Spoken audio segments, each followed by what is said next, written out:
제가 사랑하는 우리 거제교회로 온 지 이제 만 7년 1개월을 시간을 보내고 이제 또 하나님께서 주신 사명을 또 받아서 또 교회를 개척하고자 합니다.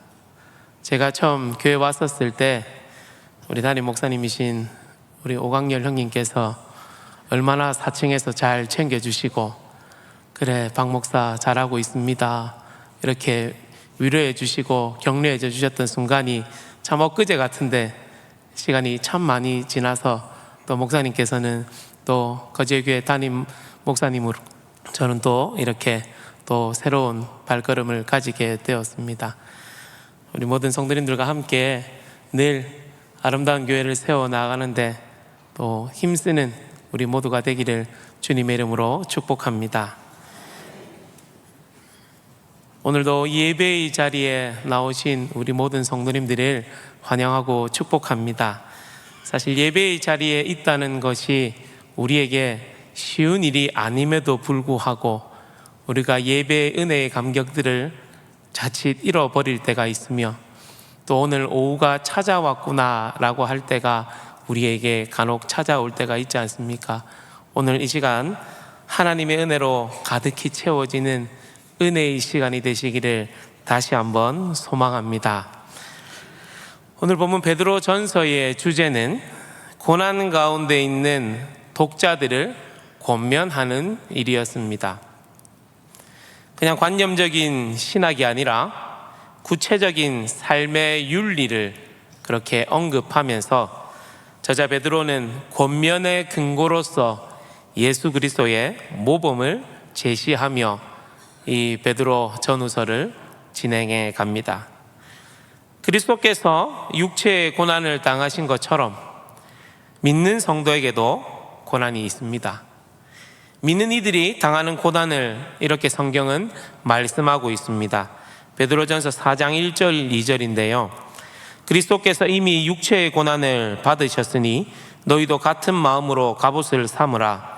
이는 육체의 고난을 받는 자는 죄를 그쳤음이니 그 후로는 다시 사람의 정욕을 따르지 않고 하나님의 뜻을 따라 육체의 남은 때를 살게 하려 함이라. 베드로전서가 기록될 당시의 소아시아는 어떠한 어려움이 있었는가? 외부의 박해로 인하여 공포에 떠는 사람들이 많았습니다. 이방인들에 의해서 악을 행한다고 하는 그러한 비방을 받기도 했고요, 애매하게 욕을 얻기도 했습니다. 부끄러움을 당하고 때로는 재산을 빼앗기기도 하며 옥에 갇히기도 했습니다. 심지어는 목숨을 잃는 경우도 있었습니다. 그 때문에 신앙이 약해지는 사람들도 있었고요, 배교를 하는 일들도 그 당시 그러한 일들이 있었다라는 것입니다. 이런 어려움 가운데 불안과 공포에 떨고 있는 그리스도인들을 격려하고 위로하기 위한 목적으로 이 책이 쓰여졌습니다. 이들이 당하는 어려움이 어떠한 어려움인가? 그리스도와 같은 마음으로 갑옷을 입은 성도에게 찾아오는 육체의 고난을 이야기를 합니다. 우리가 단순히 우리 인생을 살아감에 있어서의 어려움이 아니고요, 그리스도의 옷을 입은 사람으로서 이 땅을 살아가는 우리에게 찾아오는 육체의 고난이다라는 것입니다. 한국교회 성도가 코로나 이후에 100만 명이 줄어들었다고 합니다. 교회는 1만 교회가 사라졌습니다. 이러한 상황을 두고 우리가 교회의 위기라고 그렇게 말을 했습니다. 단순히 숫자가 줄어든 것이 우리의 위기일까? 정말 위기는 무엇인가? 이 시대 소위 믿음을 가지고 있다는 우리에게 찾아온 정말 위기는 믿음이 있는 우리가 당하는 어려움과 세상 사람들이 당하는 어려움에 구분이 가지 않는다라는 것입니다. 정말로 한국교회는 이러한 측면에서 큰 위기에 봉착해 있습니다. 사랑하는 성도님 여러분, 위기를 이야기하면서 우리가 생각해야 할 것이 하나 있습니다. 교회의 역사를 공부하고 선교의 역사를 공부를 해보면요, 원래 교회가 있었던 자리는 평안하고 안정된 자리가 아니었다라는 것을 알 수 있습니다. 교회가 태동되었던 그 자리는 엄청 위기의 자리였다라는 것을 우리가 알게 되는 것이죠. 그래서 교회는 위기로부터 탄생했고 위기 속에서 성장했으며 위기로 인해 확장이 되었다. 종교사회학자 로드니 스타크는 초대교회 위기의 교회론에 이렇게 말을 합니다. 종교가 재앙에 대해 흡족한 만한 답을 주지 못했거나 재앙 앞에서 무익하다는 인상을 줄 때 종교는 치명적인 위험에 놓여 있다라고 이분이 말을 했습니다. 코로나를 통과하면서 세상은 우리에게 이러한 잣대를 갖다 댔습니다. 진짜인가 아닌가를 보고 있었습니다. 코로나 위기 속에서 정말 한국 교회가 이 일들을 대처할 때 정말로 세상의 사람들에게 교회가 희망이다, 교회가 소망이다라는 것을 안타깝게도 각인시켜 주지 못했다라는 것입니다. 우리 모두는 이렇게 생각했습니다. 그 기간 가운데 교회를 통제하는 정부를 원망을 했습니다. 일제시대 때도 예배를 드렸는데 지금 예배가 멈췄다고 온 한국교회가 난리가 났었습니다. 어쩌면 예배가 멈추어버린 그 시간만이 우리의 위기라고 생각했는지도 모르겠습니다. 이것이 우리의 핍박이 아닌가라고 생각을 했는지도 모릅니다. 하지만 우리의 위기는 정작 다른 곳에 있지 않았을까라는 생각을 해봅니다. 인생이 시간의 주기에 의해서 이러한 라이프 사이클을 나타내는데요, 이러한 순환이 있습니다. 첫 번째로는 시작에, 인생에 있어서 이 시작 굉장히 빨리 자라나고 흡수하고 성장을 합니다. 그리고 어느 정도 성숙한 그 시간 이후에는 이제 쇠락을 하며 결국 부패하고 죽게 되는 우리의 인생의 그러한 사이클에 있습니다. 사회학자들의 조사에 따르면 이러한 모습이, 이렇게 산등성이 같은 모습이 기업에게도 있다라고 합니다. 그래서 기업의 평균 수명이 조사를 해보니까 25년 정도라고 합니다.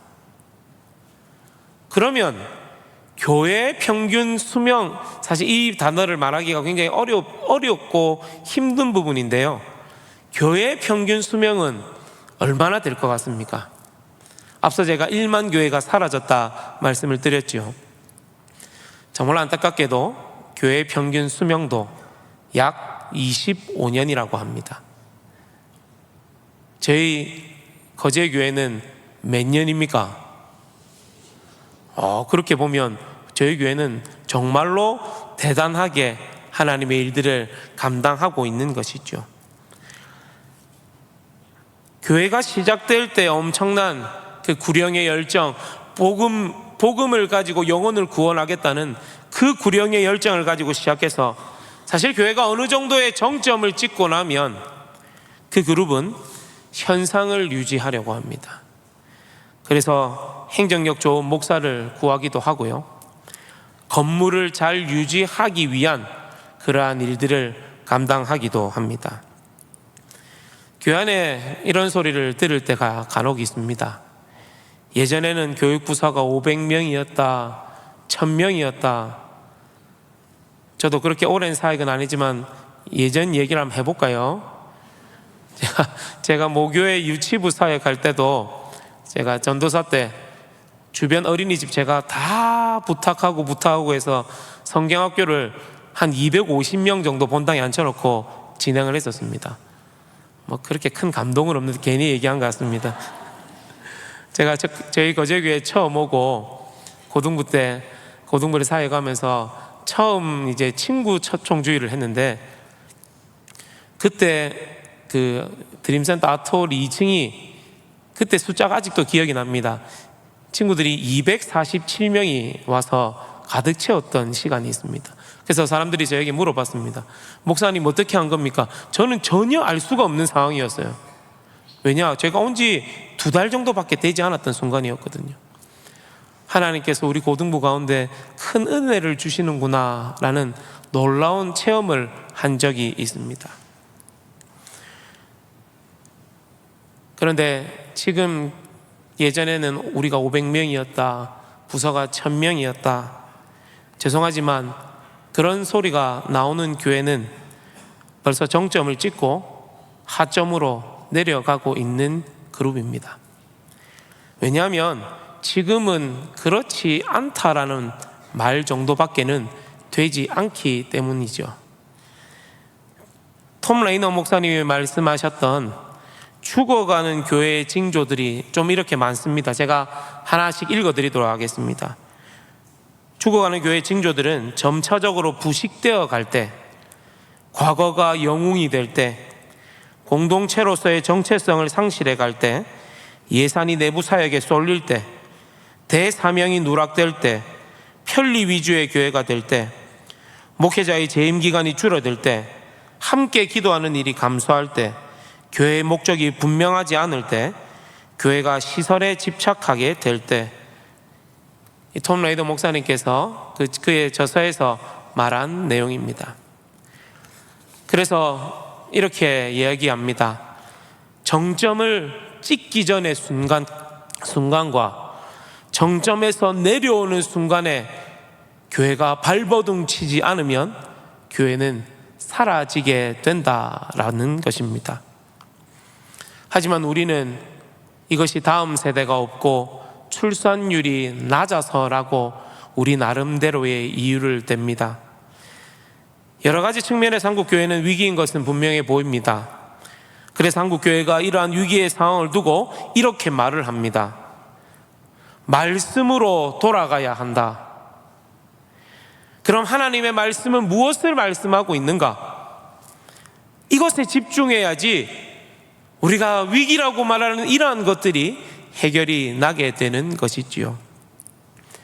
오늘 본문 2장 9절에 그러나 너희는 택하신 족속이요 왕같은 제사장들이요 거룩한 나라요 그의 소유가 된 백성이니 이는 너희를 어두운 데서 불러내어 그의 기이한 빛에 들어가게 하시니에 아름다운 덕을 선포하게 하려 하심이라. 본문에서 예수님을 믿는 우리를 4가지로 표현을 합니다. 택하신 족속, 왕같은 제사장들, 거룩한 나라, 그의 소유가 된 백성이라고 말을 합니다. 히브리서 5장에 보면 아론의 후손인 이 땅의 제사장직과 그리스도의 제사장직을 비교를 합니다. 제사장이 무엇인가? 바로 다리 놓는 사람들입니다. 백성의 죄의 문제를 관여하여 그들이 하나님과 다시 연결될 수 있도록 다리를 놓는 자가 바로 제사장이라는 것입니다. 예수님의 역할이 무엇이었습니까? 죄로 인하여 하나님과 멀어졌던 우리를 다시 연결시켜 주시는 다리 놓는 사역을 감당하신 분이 예수 그리스도인 것이죠. 그런데 놀랍게도 우리를 이렇게 표현합니다. 제사장이다. 거룩한 제사장이다라고 하니 그냥 예배의 자리를 잘 지키는 것인가 라고 혹 우리가 오해할 수도 있습니다. 하지만 하나님께서는 우리에게 왜 제사장이라고 말씀하셨는가? 너희들도 다리 놓는 사람이 되어야 한다라고 말씀을 하고 계시는 것이죠. 우리를 어두운 데서 불러내어서 그의 기이한 빛에 들어가게 하신 이의 아름다운 덕을 선포하여 하나님과 사람들을 연결시켜 주는 것이 바로 우리의 일임을 믿습니다. 교회가 무엇인가? 일반적으로 이렇게 정의합니다. 교회란 세상으로부터 부름을 받은 하나님 나라의 백성의 공동체이다. 신학교를 가게 되면 교회론을 얘기를 할 때 가장 처음에 등장하는 이러한 내용이 있죠. 본문에서 어두운 데서 우리를 불러내었다라고 하는 것과 같은 맥락입니다. 세상과 구별된 공동체인데 하나님께서 우리를 불러내셨습니다. 불러내셔서 우리의 공동체는 그냥 부르셨으니까 모여있는 그런 공동체가 아니라 확연히 다른 가치관과 확연히 다른 하나님 나라의 세계의 자신감을 가지고 우리는 모여있다는 것을 기억하셔야 합니다. 우리가 여전히 세상 가운데서 우리의 일들을 하고 우리의 직업을 가지며 생업들을 감당하지만 우리의 가치관은 전혀 다른 것입니다. 그런 사람들이 모인 공동체가 바로 교회입니다. 교회는 세상 사람들과 같은 생각을 하는 사람들의 모임이 아니라라는 것입니다. 제가 별로 달갑지 않게 생각하는 이 세상에 굉장히 흔한 말 중에 하나입니다. 공부를 해야 어떤 사람이 된다라고 얘기합니까? 훌륭한 사람이 된다고 합니다. 제가 마지막이라고 조금 세게 하고 가겠습니다. 그건 진짜 용서하고 들으십시오. 개똥 같은 소리입니다. 공부를 해야 훌륭한 사람이 된다. 제가 이렇게 얘기를 하면 학생들이 그러면 공부를 안 해도 되는가 싶어가지고 얼른 저의 말을 물어버리는 경우가 있는데 제가 그런 뜻으로 말씀을 드리는 것이 아닙니다. 공부를 해서 내가 뭘 어떻게 되어서 하나님께 영광을 돌린다고 우리가 얘기를 하는데 우리의 어떠한 무엇도 하나님께 영광이 되지 않습니다. 그의 기이한 빛에서 어두운 데서 우리를 불러내어 그의 기이한 빛에 들어가신 자의 이의 덕을 선포하는 일을 감당할 때 우리는 하나님께 영광이 되는 것이죠. 교회가 이것으로 그치지 않습니다. 하나님의 의도가 있어서 우리를 부르셨습니다. 그래서 교회를 또 이렇게 정의합니다. 교회란 세상의 구속을 위해 세상으로 보냄받은 백성의 공동체이다. 요한복음 20장 21절에 이렇게 말씀합니다. 예수님께서 아버지께서 나를 보내신 것 같이 나도 너희를 보내노라. 아버지이신 하나님께서 예수님을 보낸 것은 구속의 문제입니다. 그런데 같은 이유로 예수님께서 내가 너희를 보내겠다 말씀하십니다. 어떠한 사람이 훌륭한 사람인가? 우리가 무엇을 하는 것은 그렇게 큰 중요한 문제는 아닙니다. 그 자리에서 하나님께 부름받은 것을 알고 무엇을 하든지 하나님과 세상을 다리 놓으려고 발버둥 치는 사람이 훌륭한 사람인 줄 믿습니다.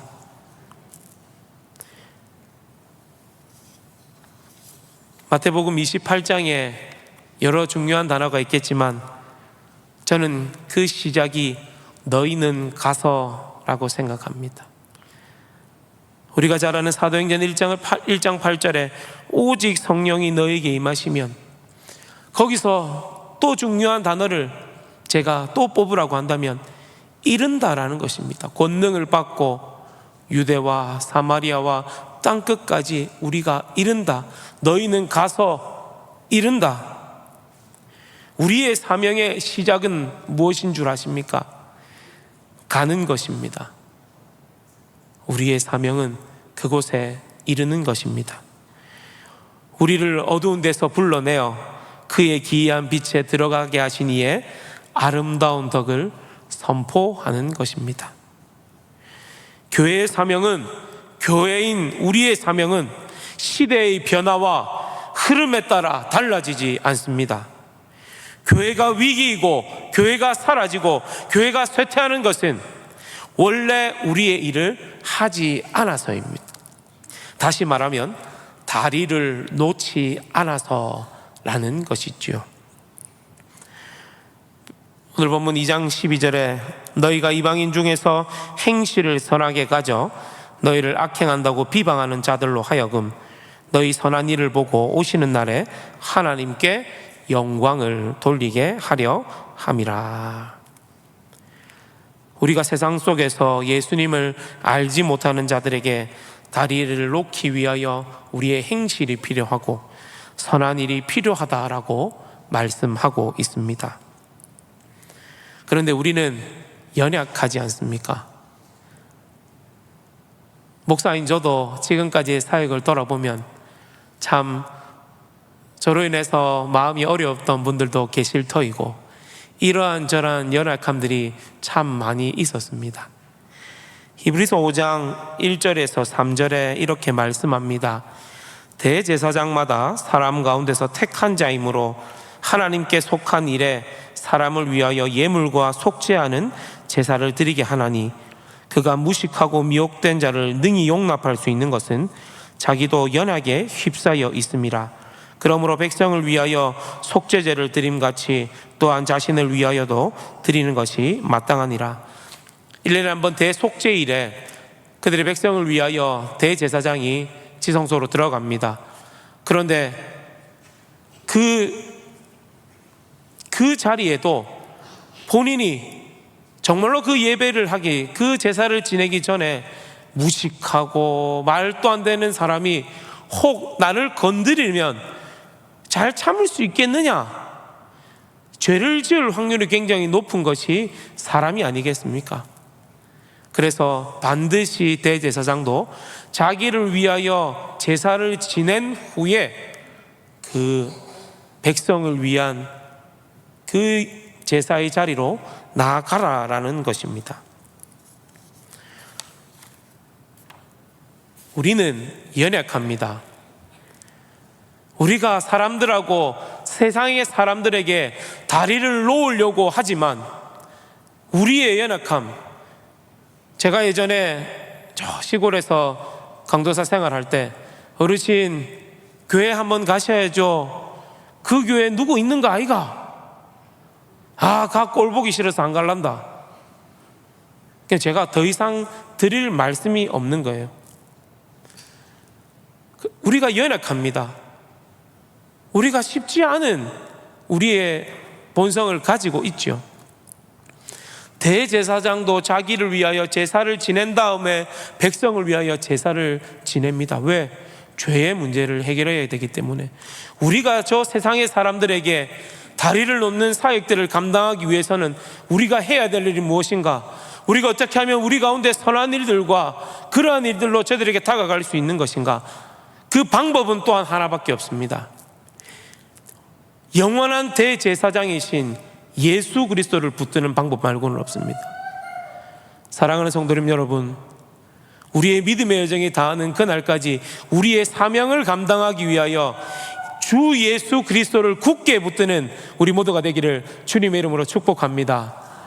예수님은 내가 고등학교 때 믿었다, 내가 언제 믿었다, 이런 단회적인 그러한 내용이 아닙니다. 예수님은 오늘 잘 믿으시기를 주님의 이름으로 축원합니다. 내일이 혹시 우리에게 주어지거든 예수님을 굳게 붙드시기를 간절히 소망합니다. 왜냐? 저들에게 선한 모습들, 착한 모습들로 나의 모습을 보고 하나님께 영광을 돌리기 위하는데 나의 이 연약함 때문에 그것이 막히면 안 되지 않겠습니까? 그래서 예수님을 굳게 붙들고 우리의 사명을 감당해야 하는 것입니다. 예수님은 나 좋아하라고 믿는 거 아닙니다. 내가 잘 풀리기 위해서 믿는 것이 아닙니다. 예수님은 내 사명 감당하기 위해 믿는 것임을 기억하시기를 간절히 소망합니다. 우리의 사명은 다리를 놓는 그 사명 말고는 없습니다. 내가 무엇이 되어서 내가 이렇게 되면 하나님께 영광을 돌리겠지. 아닙니다. 하나님은 우리에게 말씀하십니다.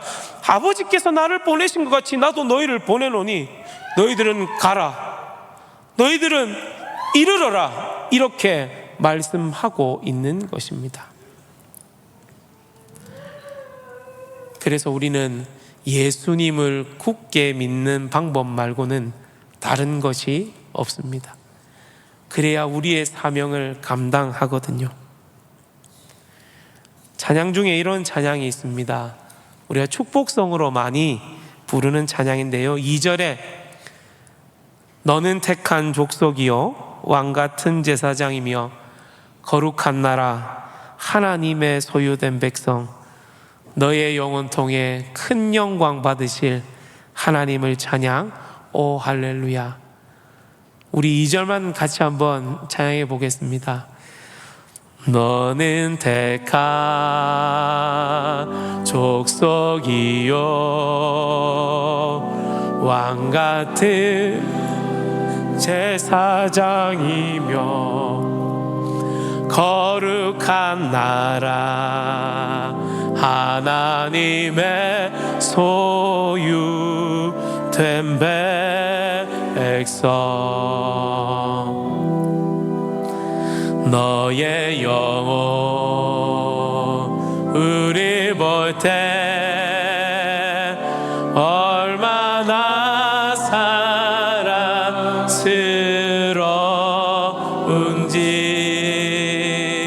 너의 영혼 통해 큰 영광 받으시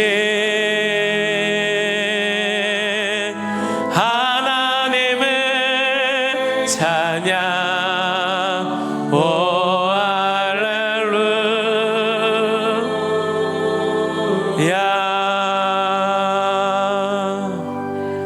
우리가 정말로 제사장의 역할, 구별된 하나님의 백성으로서의 이 일들을 감당할 때 우리의 영혼을 통해서 오늘 이 찬양 가사에 하나님께서 큰 영광 받으신다라고 말씀합니다.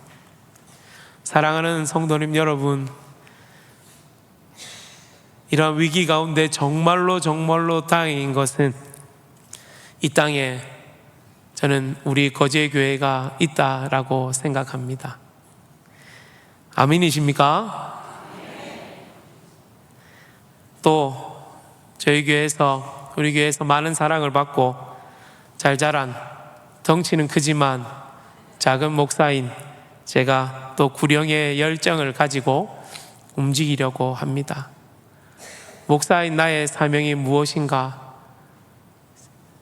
제가 한 2, 3년 정도 이렇게 고민하면서 내가 어떠한 목사가 되어야 하겠는가? 오늘 사실 처음 소식을 접하신 분들은 또 갑자기 이동을 한다라고 이렇게 또 우려를 하셔서 제가 또 마음속에는 한 2, 3년 정도 품고 있었는데 표현을 조금 늦게 해드려서 또 이러한 혼선이 있었던 것 같습니다. 또 이 작은 목사가 구령의 열정을 가지고 함께 움직여 보려고 합니다. 잠시 또 저의 사역을 짧게나마 소개를 해드리고 싶습니다. 제가 이제 기도소로 시작을 하게 되는 교회의 명은요, 우리는 교회입니다.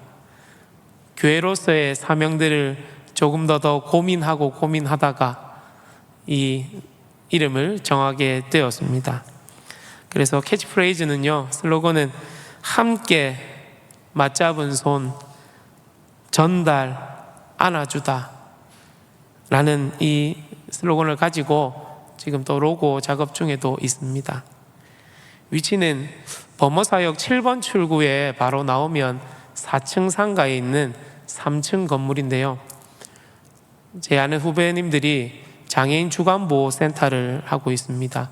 그래서 거기 주중 오후도 비고 주말도 비어서 제가 좀 들어가서 그 공간을 활용하는 방식으로 저희 가정과 저희 후배 가정 이렇게 두 가정 해서, 지금 듣고 계신지는 모르겠지만 은퇴하신 저희 아버지도 이렇게 같이 또 예배의 자리에 참석하시기로 했습니다. 그 지역은 제가 범어사 쪽입니다. 우리가 큰 대로변을 타고 가면 7번 출구는 우리 동네에서 가는 쪽에서 왼쪽 편에 범어사 쪽에 있습니다. 영적으로 쉽지 않은 동네인지라 사실 오른편에는 어느 정도 규모가 있는 교회들이 있는데요, 왼편에는 정말로 작은 교회들이 좀 많이 있는 것을 보았습니다. 제가 땅 밟기를 한다고 아침에도 돌아보고 저녁에도 돌아봤는데 저녁에는 동네가 깜깜합니다. 그래서 그렇게 또 활기차고 밝은 동네는 아니구나 라는 그러한 모습이 저에게 들어와서 그 장소를 같이 또 정하게 되었습니다. 영적으로 복음이 필요한 동네가 아닐까. 사실 로컬 처치가 존재하는 이유는 우리 거제교회로 인하여, 우리가 아시아대대로 12에 있는 이유, 우리 교회로 인해서 우리 주변에 적어도 반경 한 3km, 4km 정도는 우리 교회로 인하여 행복해지기를 간절히 소망합니다. 왜? 우리가 다리를 놓았기 때문입니다. 우리 교회에 사는 많은 사역들이 있지 않습니까? 그들에게 다리가 되어서 이 주변이 거제교회 하면 얼마나 다들 좋아하는지 모릅니다. 저도 이제 그곳에 가서 다리 놓는 사역들을 감당하고자 합니다. 지금 표정이 꼭 개척 처음 시작한다고 아버지한테 말씀드렸을 때 우리 아버지 표정같이 저를 자꾸 쳐다보셔가지고 제가 지금 그런 또 큰 위로의 또 얼굴들을 바라봅니다. 걱정하지 않으셔도 됩니다. 하나님께서 이 사역들을 감당할 때 반드시 하나님께서 하시는 일들이 저는 있다라고 생각합니다. 그렇게 애달바 하시지도 않아도 되고요, 안타깝게 생각 안 하셔도 됩니다. 저희 가정이 또 얼마 전에 막내가 하나 태어나니까 더 안타깝게 쳐다보시는데 저는 한 명의 성도가 더 있다라는 것으로 출발합니다. 그래서 한 12명 정도 이제 예배를 시작하려고 합니다. 교회의 크기와 규모와 상관없이 우리의 할 일은 세상의 사람들과 하나님을 다리 놓는 사역을 하는 것입니다. 이것이 우리의